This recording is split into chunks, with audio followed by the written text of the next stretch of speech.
Welcome to the Celtic Llama. In today's video, I'll be showing you how to knit the Stamen stitch pattern.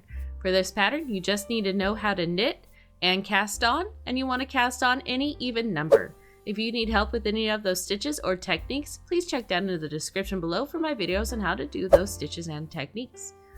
So to get started, now that you have your even number, we are going to start off in row 1, and row 1 is just going to be knitting every single stitch until the end of the row.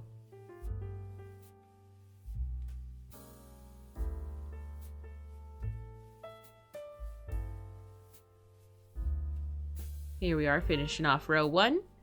So row 2, you're going to start off by knitting 1, and then we'll go into the repeat, which is going to be knitting 1, and then you're going to slip a stitch as if to purl. Now you do not move your yarn to the front or anything else like that. You just slip it, bloop, just like so. So knit, slip a stitch as to purl, knit, slip a stitch as to purl, and you'll repeat this until your last 3 stitches, and your last 3 stitches will be 3 knits.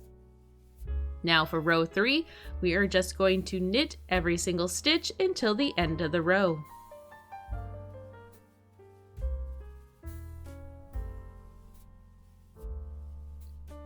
Here we are on row 4. You're going to start off by knitting 3, and then you will go straight into the repeat, which is going to be slipping 1 as to purl, and then knitting 1.